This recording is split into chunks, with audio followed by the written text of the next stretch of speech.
Mes bien chers frères, efforcez-vous d'entrer par la porte étroite, car je vous le déclare, beaucoup chercheront à entrer et n'y parviendront pas. Alors mes chers amis, l'évangile que nous venons d'entendre à l'instant pourrait nous conduire au découragement. Mais Seigneur, il y aura tant de monde qui seront en dehors de ton royaume. Alors mes chers amis, il faut bien comprendre ce que Jésus veut nous dire pour ne pas faire de mauvaises interprétations. N'allez pas penser que le bon Dieu est un père fouettard qui va sévir avec son fouet et qui va être extrêmement dur avec chacun d'entre nous. Le jansénisme, qui est une théorie qui a eu long feu, pourrait-on dire, au cours du XIXe siècle jusqu'au XXe presque finissant, et même encore parfois, donnait l'impression que plus on souffrait, plus on en bavait, plus on avait de chances d'aller au ciel. Comme si c'était nous-mêmes qui nous méritions le ciel. Comme si c'était nos efforts, tout ce que l'on peut faire de bien, nous conduisait à dire à Jésus, tout va bien, ce que j'ai fait c'est tellement bien que forcément je mérite le ciel. Mes chers amis, ce n'est pas cela que Jésus nous dit. Et le ciel ne se mérite pas, parce que nous sommes incapables de mériter le ciel. Ah bon? Vous allez me dire, mais alors, si ça ne tenait qu'à nous, il n'y aurait pas de ciel possible. C'est Dieu seul qui nous mérite le ciel. Et croyez bien qu'il nous l'a mérité parce qu'il l'a mérité sur la croix. C'est le don de sa vie sur la croix qui nous mérite seul le ciel. En aucun cas nous pouvons être sauvés sans la croix du Christ. C'est impossible.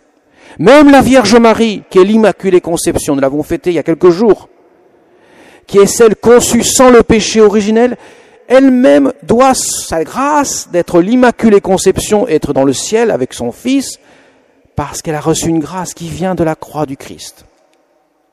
En aucun cas, l'homme ne peut mériter le ciel par lui-même. C'est impossible. Dieu seul le mérite. Déjà, ça pose les bases. Ça veut dire que c'est pas ce que je fais de bien, même s'il faut le faire, qui va me conduire au ciel. Sainte Thérèse de l'Enfant Jésus avait tout résumé dans cette phrase en disant « Il vaut mieux ramasser une aiguille par terre avec l'amour de Dieu que de nourrir des milliers d'affamés sans amour. » Pourtant, ramasser une aiguille, c'est rien. Nourrir des affamés, c'est quand même pas rien. Certes, c'est pas rien. Mais c'est pas ça qui nous conduit au ciel. Ce qui nous conduit au ciel, c'est l'amour de Dieu. L'amour que Jésus nous a donné sur la croix. Qu'est-ce que la porte? Jésus nous dit, efforcez-vous d'entrer par la porte étroite. C'est qui la porte?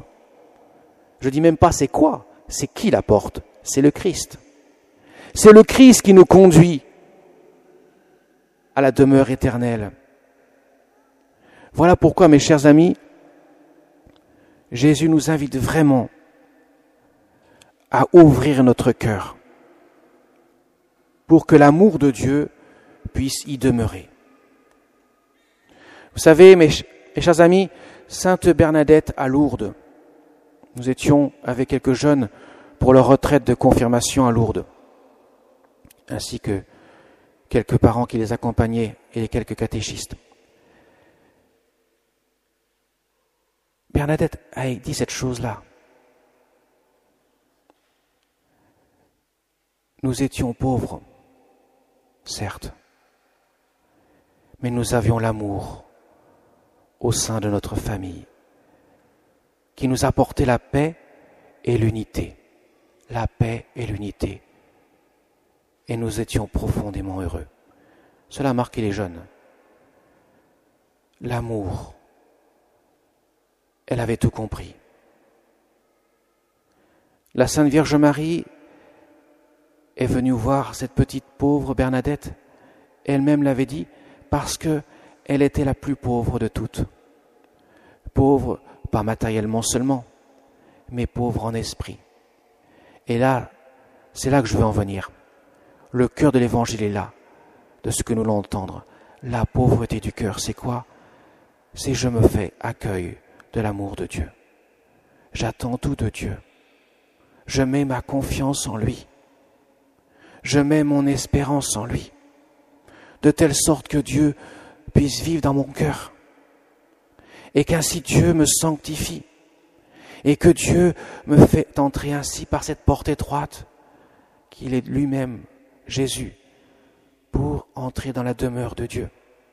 Afin que je puisse vivre de cet amour, que je puisse même me réjouir du bien des autres autant que du mien. Car dans le ciel, il n'y aura pas de jalousie. Nous ne jalouserons pas ceux qui auront reçu plus que nous. Nous nous réjouirons du bien de ceux qui ont reçu plus que nous, comme nous nous réjouirons du bien de ceux qui ont peut-être reçu moins que nous, parce que nous serons plus attachés à Dieu qu'à nous-mêmes et aux autres qu'à nous-mêmes. C'est ça le ciel. On est donc loin de la comparaison. Je fais des choses, je fais ceci, je fais cela, et j'irai au ciel, parce que Dieu ne peut pas ne pas me donner le ciel, puisque je mérite. Non. Le ciel, c'est au contraire. Laisser l'amour de Dieu dans mon cœur, de telle sorte que je me considère rien sans lui. Jésus l'a dit, vous ne pouvez rien faire de bon sans mon aide, sans ma grâce. Vous ne ferez rien de bien sans moi. C'est ça que Jésus nous dit dans l'Évangile. Et à ce moment-là, les premiers peuvent être derniers et derniers peuvent être premiers.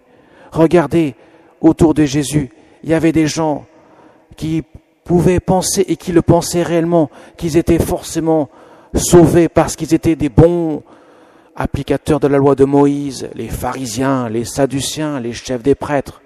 On est forcément des hommes bien, nous on connaît bien la loi, on est des bons croyants, on va à la synagogue, on va au temple.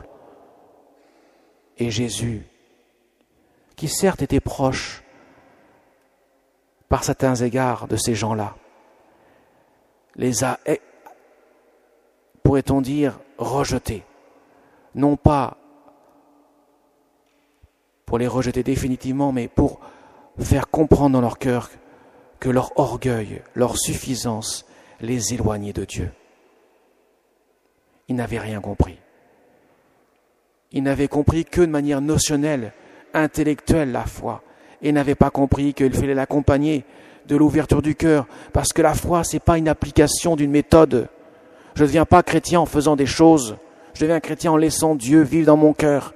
Et ça, les prostituées, les publicains, les pécheurs, ceux qui étaient les parias de l'époque, ceux qui sont venus suivre le Christ, à commencer par Marie-Madeleine, cette femme aux 7 péchés capitaux. Vous vous rendez compte, elle avait fait tout quasiment. Il manquait rien presque. Elle était forcément vouée à la géhenne, à l'enfer, par la nomenclatura de l'époque. Ils se laissent toucher même par les pécheurs, diront les pharisiens en parlant de Jésus. Eh bien, cette femme, comme tous ces pécheurs publics, avait l'ouverture du cœur. Ils avaient accueilli l'amour de Dieu. Ils avaient laissé résonner la miséricorde dans leur cœur. Et cela a changé leur vie. C'est ça être chrétien, mes amis. Nous ne pouvons pas nous contenter à une vie bien rangée, saupoudrée de quelques petits commandements, et de dire « je suis un bon chrétien ». Je ne peux pas dire « je vais à la messe le dimanche, donc je suis en règle avec le bon Dieu ». C'est bien, mais c'est pas suffisant. Il faut savoir pourquoi j'y vais. Le curé de l'Ars se disait bien à certains de ses paroissiens, mes chers amis, je crois bien que certains ne savent pas pourquoi vous venez ici à la messe. Vous venez pourquoi? Pas pour appliquer un commandement, mais pour vivre l'amour de Dieu. Vous venez recevoir le bon Dieu dans votre cœur. C'est ça qui est l'essentiel. C'est ça qui vous conduit à la sainteté, qui vous conduit déjà à vivre dans la foi le royaume de Dieu. Car il se vit dès ici-bas, sur la terre, dans la foi. même si se vivra dans la vision, dans l'autre monde. Voilà pourquoi si je ne m'abreuve pas de l'amour de Dieu, et que de cet amour je ne le partage pas avec mes frères, je n'ai pas encore vécu la vie chrétienne. Et je peux toujours encore progresser. Jamais je ne serai parvenu à la plénitude de ce que je peux vivre, parce qu'il n'y a pas de fin dans le mystère de l'amour. On peut toujours progresser. On peut toujours venir vers Dieu avec le secours de la Vierge Marie pour demander son intercession. Elle comprend cela. Elle a vécu cela dans son cœur devant le mystère de la croix, le moment le plus douloureux pour elle. Elle a laissé résonner l'amour de son Fils dans son cœur. Voilà pourquoi Jésus nous parle comme ça dans l'Évangile. Il veut nous secouer. Ouvrez vos cœurs, faites confiance. Ayez confiance en lui. Et il ne vous décevra jamais, comme la Vierge Marie elle-même l'a résumé dans le fiat qu'elle a prononcé le jour de l'Annonciation, qui est le oui de toute sa vie. Que tout se fasse pour moi selon ta parole. Amen.